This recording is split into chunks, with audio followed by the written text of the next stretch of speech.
Welcome to the Deep Dive.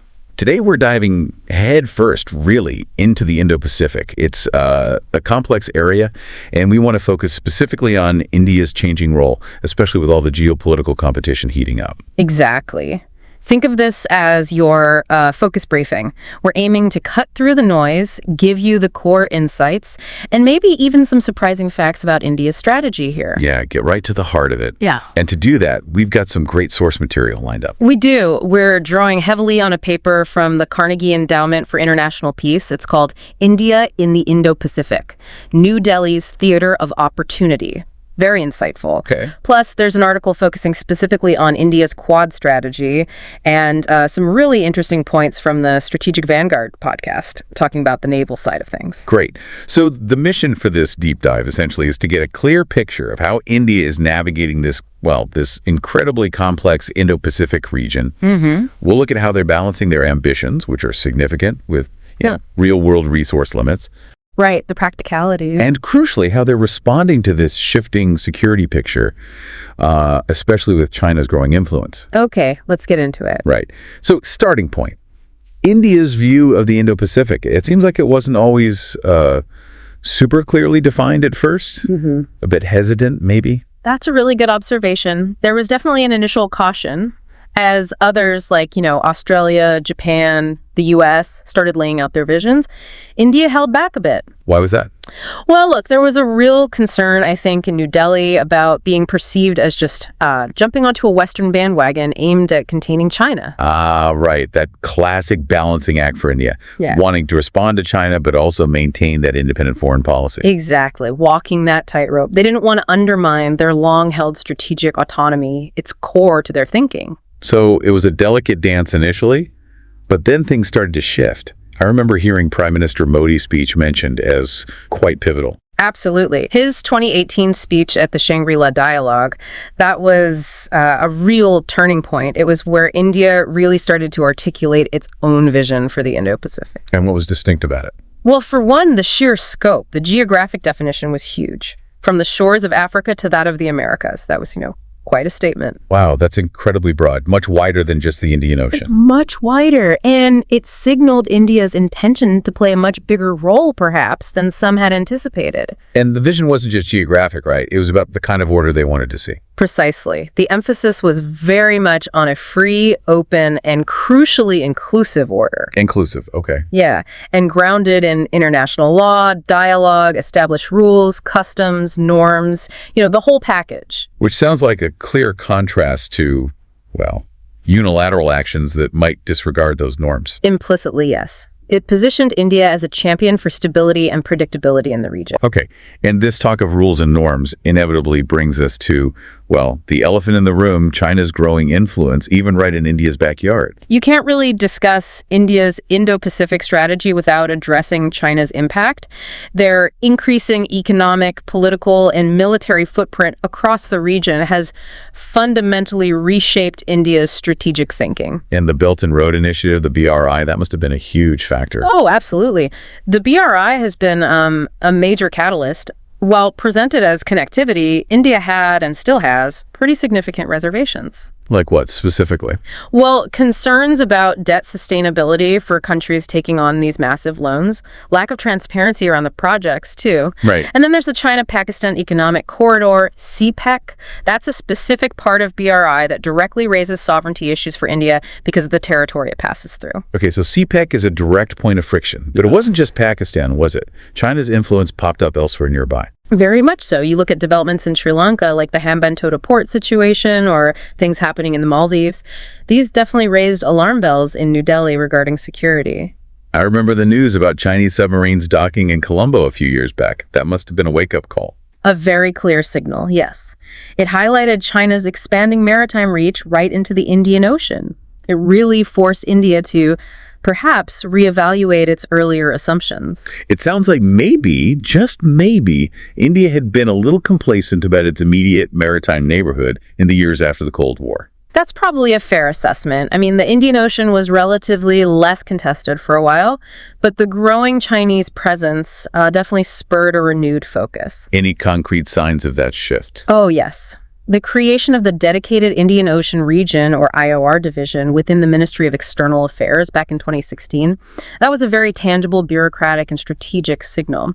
They were taking the maritime domain much more seriously. Okay, so China's rise acts as a catalyst. India defines its own broad, inclusive vision and then realizes it probably can't go it alone. Exactly, which leads us directly to the next core element, partnerships. Right. Leveraging relationships seems absolutely central to their whole Indo-Pacific strategy now. It's become a cornerstone. Given, capacity constraints and capital needs, partnering is essential for India to expand its footprint. And who are the key players here? The sources point particularly to Australia, France, Japan, and the United States as key partners. The Quad members plus France. Interesting. Yes, but the Carnegie paper really stresses that India prefers issue-based partnerships. They're not looking for old-style, rigid alliances of containment. That fits perfectly with their strategic autonomy principle, doesn't it? It does. They value collaboration deeply, but they're very wary of formal alliances that might lock them in or limit their options. It gives them flexibility. And they're not just looking west, are they? ASEAN seems important, too. Very important. India sees ASEAN as central to a multipolar Asia, and their diplomatic outreach is really broad now. Africa, Europe, even the Arctic, the Caribbean, the Pacific Islands, it's quite comprehensive. I remember some early collaborations, like with Japan on infrastructure. Yeah. The Asia-Africa Growth Corridor, was it sort of an alternative to BRICS? That was the idea, yes. A joint initiative offering a different model for connectivity, focusing maybe more on sustainability and transparency. How'd that pan out? Well, the political will was definitely there, but translating that vision into concrete implemented projects on the ground proved challenging. The AGC hasn't quite lived up to its initial promise yet in terms of scale. Okay, so some initiatives are harder to operationalize. Yeah. What about the island nations? You mentioned the Pacific Islands. They seem to be getting a lot more attention from India lately. Absolutely. Strategically vital locations, aren't they? Near key sea lanes. India's really ramped up engagement. You have the Forum for India-Pacific Islands Cooperation, or FIPIC, Right. and high-level meetings with Pacific Island leaders, Caribbean leaders too. It shows a clear recognition of their strategic importance. Beyond those regional groupings, are there more specific functional collaborations happening? Oh, yes. Things like the International Solar Alliance, which India spearheaded, or the Coalition for Disaster Resilient Infrastructure. These show a focus on shared, non-traditional security challenges, too. And then there are the more traditional security dialogues. Definitely. Bilateral formats like the 2+2 dialogues, foreign and defense ministers meeting with key partners are crucial. Lots of maritime security dialogues, too. And of course, the Quad. It feels like the Quad has really evolved, hasn't it? From just talk to something more tangible. It really has. It started as more of an informal dialogue, but now it's becoming a platform for actual projects and cooperation. Like the Quad Ports Initiative. That sounds like a direct answer to China's port investments. It certainly seems aimed at offering alternatives and promoting resilient infrastructure. The planned Regional Ports Conference in Mumbai in 2025 points to that. And that Quad at Sea Ship Observer mission, is that new? Relatively, yes. It focuses on Coast Guard interoperability, which is interesting. It's about practical cooperation on maritime safety and security, maybe less overtly military than the naval exercises. And they're also looking at tech, right?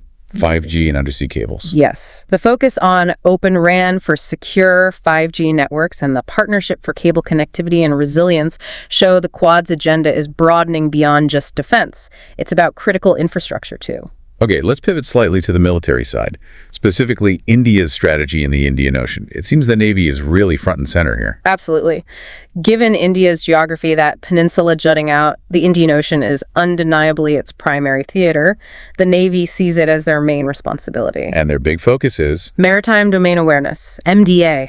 Knowing what's happening on, under, and over the water in their area of interest, it's fundamental. how are they boosting that? MDA sounds like a massive undertaking. It is. Nationally, they have the Information Management and Analysis Center, IMAXI, which fuses data from coastal radars and sensors. Okay, that's the domestic picture. What about regionally? Regionally, they've been setting up coastal surveillance radar networks in friendly IOR island nations, Maldives, Mauritius, Seychelles, Sri Lanka, even Bangladesh and Myanmar. Plus, they have white shipping agreements to share data on commercial vessel traffic. And you mentioned a fusion center. Yes, the Information Fusion Center Indian Ocean Region, or IFC-IOR, based near Delhi. Its job is to create a shared maritime picture for the whole region. How does that work in practice? It acts as a hub. Partner countries share information on piracy, trafficking, illegal fishing, disasters, you name it. And significantly, several countries have actually posted their own liaison officers there. It's truly collaborative. What about under the water? Submarines are notoriously tricky. Extremely tricky. Underwater MDA is a huge challenge and a major priority. Enhancing anti-submarine warfare, or ASW capabilities, is key, often involving collaboration with partners like the US and France for tech and intelligence sharing. So awareness is one thing, but you also need presence, right? Ships on the water. Precisely. And that's where the Navy's mission-based deployments, or MBDs, come in. The idea is to keep ships and aircraft persistently deployed across key choke points and areas in the IOR. More visibility, faster response times. Exactly. It means they're closer to where things might happen, whether it's a security threat or, say, a natural disaster requiring humanitarian assistance, like they provided off Madagascar and Mozambique recently. But India doesn't have a huge network of overseas bases like the US. How do they sustain these far-flung deployments? Logistically, it must be tough. It is. And that's why logistics exchange agreements are so vital for them. Like LIMOA with the US. Yes. And similar ones with France, Australia, Singapore, South Korea, potentially Japan, and the UK soon. These agreements basically allow their ships and aircraft to use each other's bases for fuel, supplies, repairs. It simplifies things enormously. Can you give an example of how that extends their reach? A good one is deploying their P-8I maritime patrol aircraft, which are excellent for surveillance, all the way to France's Reunion Island in the western Indian Ocean. That agreement made it feasible, extending their surveillance bubble significantly. And island territories must be crucial too. Not just partners' islands, but India's own Andaman and Nicobar Islands. Hugely strategic. The ANN Islands sit near the Malacca Strait, a critical choke point. Developing infrastructure there is a major priority. And yes, access or cooperation around partner islands like Cocos Keeling, Australia, or Diego Garcia, UK-US, further enhances that network potential. So it's about awareness, presence, and the logistical support to maintain that presence. And the Quad naval exercises, Malabar, fit into this picture too. They do. Malabar has become increasingly complex, really boosting interoperability between the four navies, India, US, Japan, Australia. They learn to operate together much more seamlessly.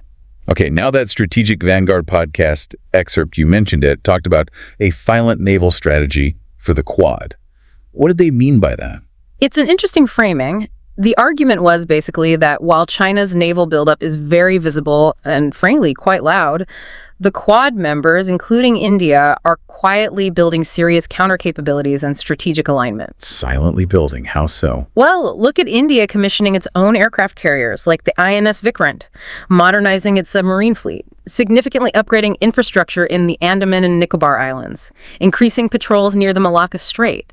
These are all major strategic moves, even if not always shouted from the rooftops. So actions speaking louder than words. Kind of. The podcast contrasts this with China's more declarative approach, and it suggests the evolution of Malabar Exercises shows a shift from just dialogue to real strategic interoperability. And it highlighted the different strengths each Quad member brings. Yes, that was key. The U.S. brings global reach, carriers. Japan, highly sophisticated naval tech and self-defense forces.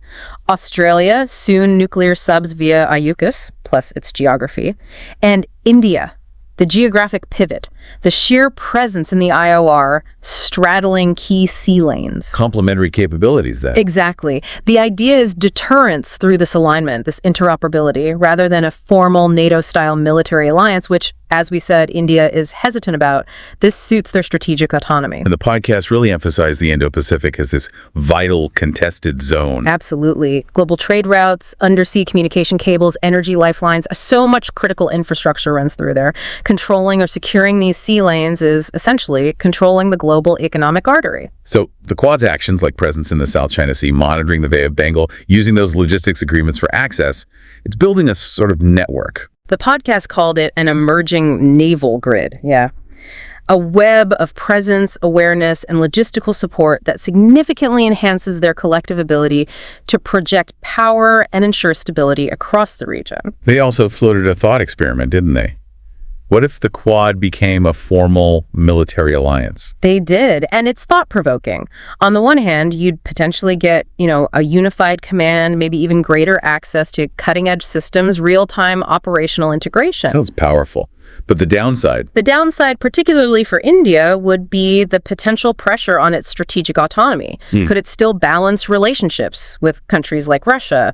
Would it be drawn into conflicts not of its choosing? It raises big questions. So the conclusion was that the current, less formal model is actually better for India right now. For the time being, yes. That seemed to be the assessment. It offers flexibility, it's strategically potent because of the growing interoperability, but it preserves that crucial autonomy that India values so highly. Okay, so pulling all these threads together from our sources for this deep dive, it seems pretty clear India is playing a long game in the Indo-Pacific. Definitely. They're navigating it strategically by building these diverse partnerships, steadily upgrading their own naval power, especially that focus on maritime awareness in the IOR, and playing a really active part in the Quad as it evolves. And all while doing that careful dance with China and holding tight to that principle of strategic autonomy. Precisely. It's a complex balancing act, but they seem committed to it. So if there's one kind of aha moment for our listeners today, what would you say it is? I think it's recognizing this subtle but really significant strategic shift that's happening. It's not always noisy, not always about grand declarations. A lot of the real alignment, the building of deterrence, is happening through quieter coordination, through exercises, logistics deals, information sharing. Quiet coordination building deterrence. I like that. And understanding India's approach here really does give you a vital insight into these huge shifts in global power, doesn't it? And the future of this region, it's just so critical economically. Absolutely. It's central to understanding the 21st century, really. Which leaves us with a final thought, maybe something for our listeners to chew on. Given India's deep commitment to strategic autonomy, but also the undeniable pressures of this geopolitical competition, what kinds of specific issue-based partnerships do you think will be most vital for India going forward? And, how might the Quad, even in its current form, start to nudge India's long-held non-alignment principles in the future? Those are the big questions, aren't they? Really worth pondering. Definitely. And if you want to dig even deeper after this. Yeah, I'd suggest looking into India's Sagar vision, that's security and growth for all in the region. It really outlines their broader goals. Or maybe the specific technologies behind MDA. It's fascinating stuff. Or even the details of what the different Quad working groups are actually doing. Lots more to explore.